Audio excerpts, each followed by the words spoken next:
Assalamualaikum warahmatullahi wabarakatuh.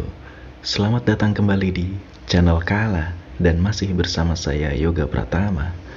Sebuah channel yang akan menceritakan tentang kisah-kisah misteri yang akan membuat Anda cukup untuk bergidik ngeri. Apa kabar Anda hari ini?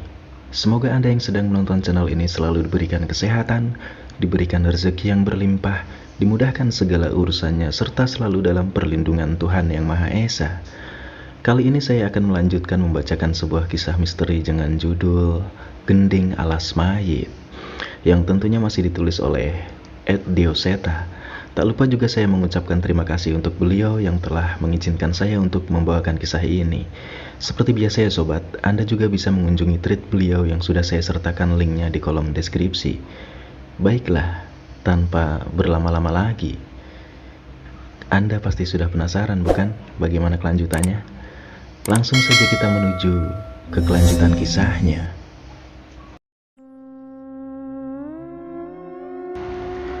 Suara gamelan mengalun tanpa henti. Terlihat sesosok demit perempuan berdiri tepat di samping sahabatku Danan. Kalian yang telah membunuh Laksmi, teriak Danan yang baru sadar dari penglihatannya. Wajah Danan terlihat merah padam, emosi terpancar jelas dari wajahnya. Sebuah mantra terucap dari mulutnya, dan itu diarahkan ke warga desa. Aku melemparkan gaun kecil yang kupegang dan segera menghalangi serangan Danan yang diarahkan ke warga desa. Danan, eling Danan, demit itu mempengaruhi kamu, teriakku sambil menunjuk pada hantu Laksmi yang tertawa dengan mengerikan. Bunuh mereka Danan, balaskan dendamku. Demit itu terus membisikkan kata itu ke Danan. Minggir Cahyo, jangan lindungi mereka. Mereka lebih biadab dari setan-setan itu, ucap Danan yang masih berusaha menyerang Aswangga. Aswangga memaksa Laksmi untuk melayani nafsu bejatnya. Anak buahnya memperkosa dan meninggalkan jasad Laksmi begitu saja di alas mayit, teriak Danan dengan penuh emosi. Warga desa yang menyebabkan orang itu tua, Laksmi mati, terutama si kepala desa keparat itu. Aku menoleh kepada kepala desa dan Aswangga memastikan kebenarannya. Mereka terlihat pucat dan berusaha meninggalkan balai desa. Bukan begini caranya Danan, teriakku kepada Danan sembari melindungi Aswangga dan kepala desa. Kalau kamu melindungi mereka, aku gak akan segan-segan, ucap Danan dengan geram. Aku ki koncomu Danan, tenang dulu, ucapku berusaha meyakinkan Danan. Namun Danan tidak peduli. Ia menyerangku dan menerjang keluar mengejar Aswangga dan kepala desa. Sebuah pukulan yang diselimuti mantra penguat dihujamkan kepada Aswangga. Namun, anak buah Aswangga mencoba menahannya dan mereka berakhir dengan terbaring tak berdaya di tanah. Piye iki Pak Kades? Gimana nih Pak Kades? Tanya Aswangga pada Pak Kades yang ada di sampingnya. Wes, kamu tenang dulu, jawab Pak Kades sambil menyiapkan sesuatu dari kantungnya. Aku tidak punya pilihan. Sepertinya aku harus melawan Danan dengan kekuatan penuh sebelum ia menghabisi warga desa. Kematian pun tak cukup untuk membalaskan rasa sakit Laksmi. Danan bersiap sekali lagi membaca mantra untuk menyerang Aswangga, namun aku berhasil mementalkannya. Kalau kamu mau menghabisi warga desa, berarti lawanmu adalah aku, ucapku berdiri tepat di hadapan Danan. Baik, kalau itu maumu, jawab Danan tanpa banyak bicara. Ajian lebur saketi adalah ilmu pukulan jarak jauh andalan Danan. Ia merapalkan itu dan mengarahkan kepadaku. Sulit untuk menghindarinya, namun dengan meminjam kekuatan Wanasura, roh kera pelindung dari hutan Wanamata, aku melompat setinggi-tingginya dan menghindarinya. Pukulan keras kuhampirkan pada tubuh Cahyo yang membuat ia terpental. Secara fisik, seharusnya ia tidak bisa menahan pukulanku yang diselimuti kekuatan roh Wanasura. Suara gamelan terdengar semakin keras. Danan merespon suara itu dan bangkit lagi seolah tak terjadi apa-apa. Ia membaca mantra dan menarik sebuah keris dari sukmanya. Danan, dan kowe arep mateni aku. Gila kamu, mau ngebunuh aku, teriakku. Danan tidak menjawab. Kali ini ia sudah benar-benar dikuasai oleh setan Laksmi itu. Ia menghujamkan keris itu dan setiap serangannya menimbulkan getaran yang sangat kuat. Aku hanya bisa menghindar dan menghindar. Satu tusukan keris itu bisa saja langsung mengakhiri nyawaku. Sesekali aku berhasil menyerang Danan, bahkan dengan kekuatan penuh.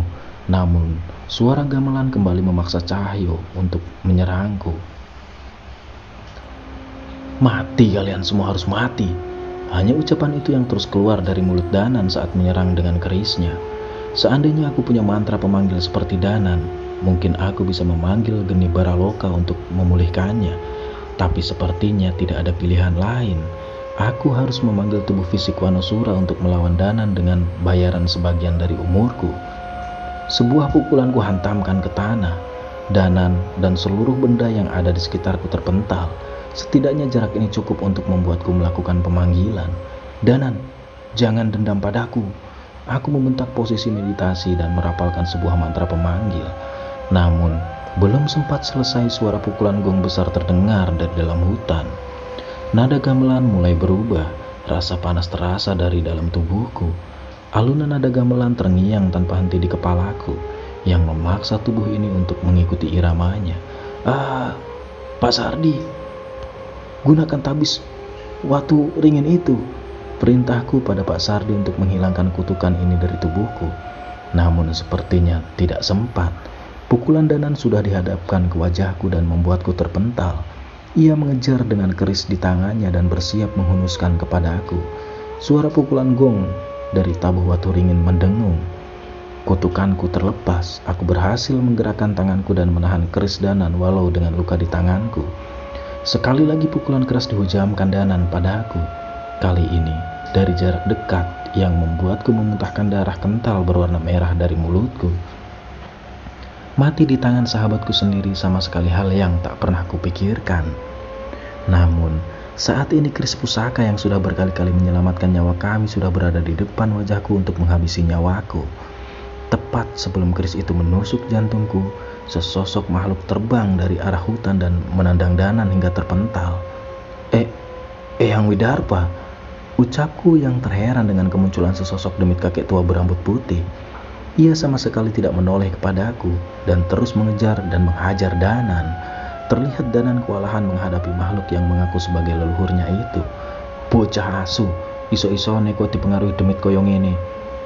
Bocah asu, bisa-bisanya kamu dipengaruhi setan kayak begini," makinya sambil tetap menghajar Danan.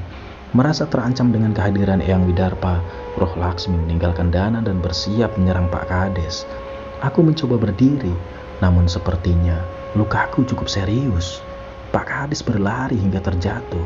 "Sekarang saatnya kamu mati," ucap Roh Laksmi yang menerjang merasuki Pak Kades. Kami semua panik. Pak Sardi tak mampu mengejar mereka. Namun tak disangka, Roh Laksmi terpental. Sebuah pasak tergenggam dari tangan Pak Kepala Desa itu. Pria itu berdiri dan terlihat senyum di wajahnya. "Dasar demit, sudah mati masih bikin masalah." Pak Kades mengangkat pasaknya tinggi-tinggi dan menusukkan pada dada setan Laksmi itu. Suara gamelan yang meneror desa terhenti. Setan itu tersungkur meronta dan menahan rasa sakit. Tunggu, ada apa ini? Aku tidak mengerti dengan apa yang kulihat." "Pak Kades, apa maksudnya semua ini?" Pak Sardi mendekat mencari penjelasan, namun ditahan oleh anak buah Aswangga. "Hahaha, warga desa bodoh. Seharusnya kalian bisa hidup lebih lama dengan kutukan ini. Tapi karena semua sudah terbongkar, malam ini kalian semua akan mati sebagai tumbal untuk menguasai kerajaan demit di alas mayit," ucap Pak Kades dengan raut wajah yang berbeda dari biasanya. Pak Kades menarik rambut Roh Laksmi dan menyeretnya ke arah alas mayit. "Ayo Aswangga, jangan lama-lama di sini," perintah Pak Kades pada Aswangga. Danan mulai tersadar. Terlihat tak sedikit luka di tubuhnya akibat perbuatan Eyang Widarpa. "Cahyo," Danan segera menghampiriku. "Maafin aku Cahyo," ucapnya yang segera menolongku untuk duduk. Danan menempelkan tangannya pada punggungku dan menyalurkan tenaga untuk memulihkan kondisiku. Mungkin tak maafin," ucapku pada Danan. Rasa bersalah terlihat dengan jelas di wajah Danan. "Tukokno sate klatak, baru tak maafin. Traktir aku sate klatak dulu, baru aku maafin." Danan menghela nafas seperti merasa sedikit lega. "Tenang, tak tukokno sak weduse, sak balunge. Tenang, tak beli isi kambingnya, sewarungnya juga," jawab Danan. Pak Sardi terlihat menenangkan warga desa dan membubarkannya. Demit Eyang Widarpa masih terlihat mencari sesuatu. "Eyang, terima kasih Eyang," ucap Danan. Eyang masih terlihat gelisah seolah berusaha membicarakan sesuatu. "Desa iki ora iso diselamatke. Desa ini tidak bisa diselamatkan." Eyang Widarpa memulai kata-katanya. Aku dan Danan menghampiri Eyang Widarpa. Pak Sardi menyusul kami. "Maksud Eyang apa?" Danan memastikan pernyataan Eyang Widarpa. "Gending alas mayit ki kutukan pencari tumbal. Laksmi itu perantaranya. Jelas Eyang." "Maksud Eyang?" tanyaku memotong penjelasannya. "Kutukan ini sudah disiapkan sejak lama, sejak desa ini didirikan. Kepala desa itu adalah jelmaan iblis penghuni alas mayit. Dia bermaksud menumbalkan seluruh warga desa." Kami semua tak mampu berkata apa-apa. Tidak mungkin, Pak Kades selama ini orang yang ramah dan selalu membantu warga desa. Pak Sardi berkata dengan tidak percaya. "Enggak Pak Sardi, saya sudah lihat perbuatan Pak Kades dan Aswangga di masa lalu. Itu benar-benar perbuatan iblis," cerita Danan dengan wajah yang mulai dikuasai emosi lagi. "Eyang, kami sudah bawa tabuh waturingin dan kita diharuskan membuat lagi yang lebih besar. Apa ini bisa membantu?" tanyaku. "Mungkin bisa. Tabuh waturingin itu bisa menahan warga desa dari kutukan. Namun, demit-demit di alas mayit itu tetap harus kalian hadapi sendiri," jawab Eyang Widarpa. "Baik Mbah, kami sudah bersiap untuk itu," jawab Danan. "Jangan sombong. Yang nanti kalian hadapi itu satu kerajaan demit. Sekarang terserah kalian mau apa." Eyang Widarpa terlihat bingung. Tanpa kami sadar, Sekar sudah mulai sadar dan mendengarkan perbincangan kami. "Bapak, warga desa biar Sekar yang jaga. Bapak bantu Mas Danan dan Mas Cahyo saja," ucap Sekar. Dengan berat hati Pak Sardi menyanggupi permintaan Sekar. Semakin banyak yang membantu, harusnya semakin besar peluang kami menyelesaikan permasalahan ini. "Eyang, biasanya kan Eyang datang bikin masalah. Kok ini tiba-tiba datang bantuin kami?" tanyaku pada Eyang dengan sedikit penasaran. "Heh, bocah kemblung, rungokno omonganku. Dengerin omonganku," Eyang Widarpa berkata dengan wajah serius. "Ucapanku kudu mbok inget." Aku dan Danan memperhatikan benar-benar apa yang dikatakan Eyang Widarpa. "Wong edan kui bebas." Eyang Widarpa menyelesaikan perkataannya dan meninggalkan kami. Aku dan Danan masih tertegun dengan apa yang ia ucapkan. "Danan, aku baru tahu ternyata demit bisa ngelucu," ucapku pada Danan. "Podo wis, embuh lah," balasnya. Hari semakin malam. Nampaknya kami harus memasuki hutan malam ini. Kami melakukan beberapa persiapan dan berkumpul di tempat masuk alas mayit. "Mas Danan, Mas Cahyo, sudah yakin?" tanya Pak Sardi. "Yakin Pak.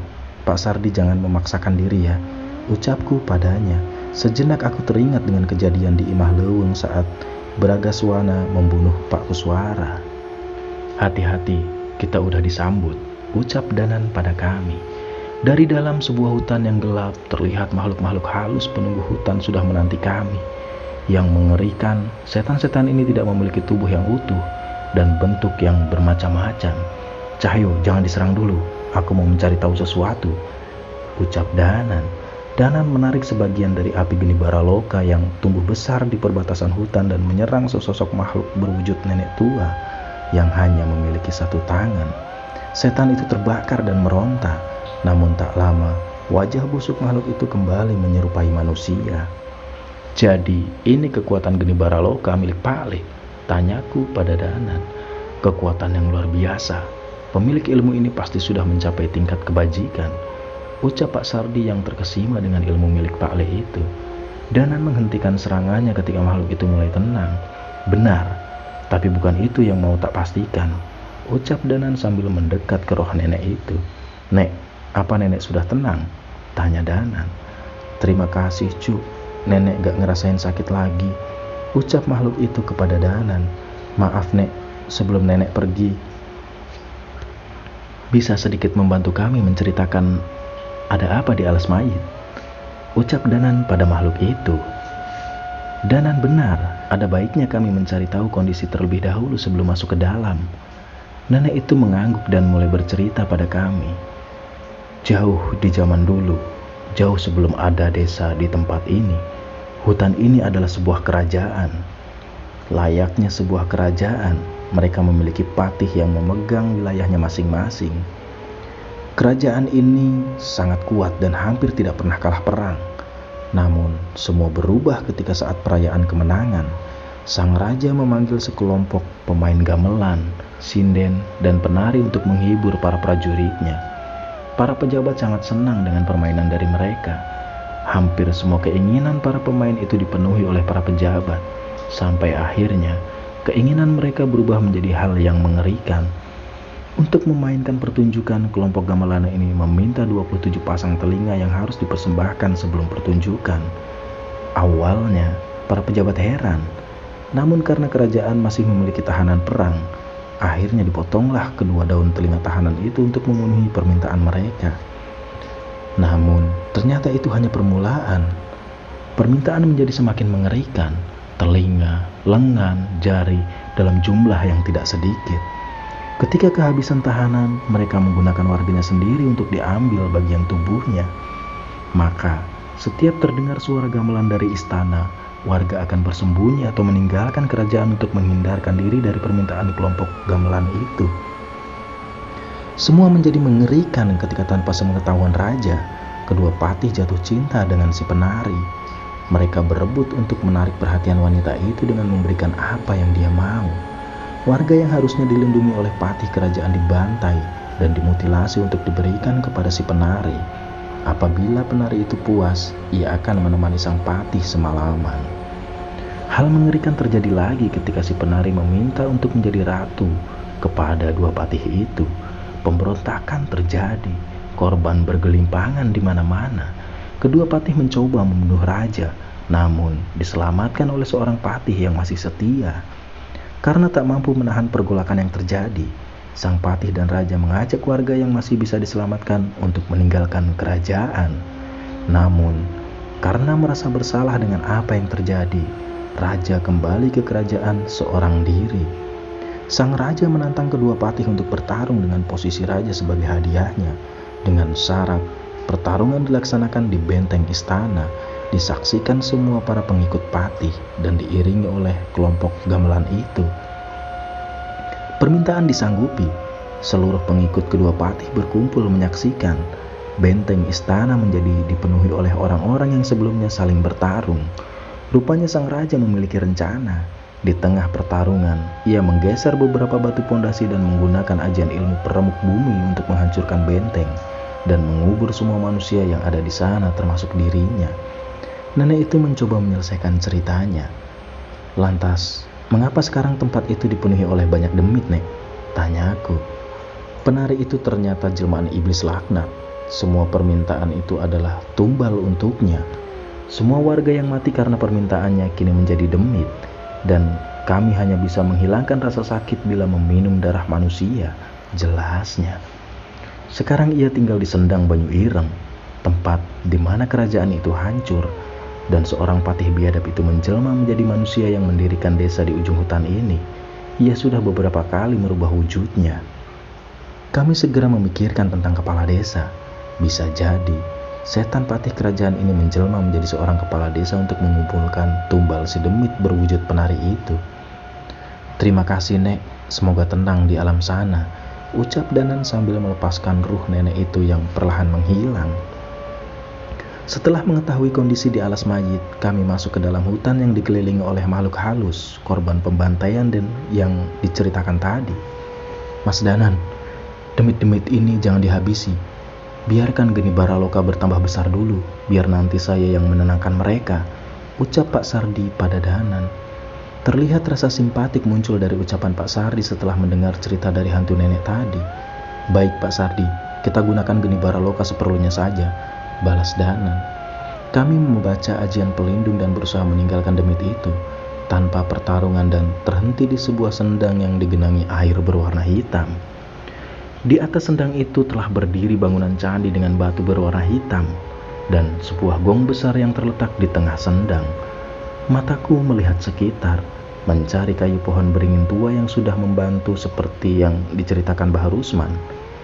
Kami mendekat, namun langkah kakiku terhenti ketika muncul dua makhluk yang kami kenali, Pak Kepala Desa dan Aswangga. Di belakangnya muncul wanita berpakaian sinden lengkap dengan sanggulnya. Wajahnya semakin mengerikan ketika tidak terlihat bola mata di lubang matanya. Tak berhenti sampai di situ. Pada sebuah pohon tergantung jasad seorang wanita yang sudah membusuk dengan tubuh yang mengerikan ketika tidak terlihat bola mata di lubang matanya. Itu adalah jasad Laksmi. Danan terlihat gerang, namun kali ini ia tidak terbakar emosi. "Cahyo, kali ini kamu gak akan menghalangiku kan?" tanya Danan padaku. "Menghalangi? Aku yang akan menghabisi mereka duluan," jawabku sambil menerjang setan-setan itu. Dan cerita pun harus bersambung sampai di sini ya sobat. Nantikan kisah selanjutnya pada part berikutnya. Terima kasih telah menonton video ini. Jika kalian suka dengan video ini, kalian bisa klik tombol like atau tinggalkan komentar di kolom komentar. Dan jika kalian ingin mendukung channel ini agar berkembang jauh lebih baik lagi dalam menyajikan konten-konten yang terbaik tentunya, kalian bisa klik tombol subscribe. Akhir kata, wassalamualaikum warahmatullahi wabarakatuh. Sampai jumpa kembali di kisah selanjutnya.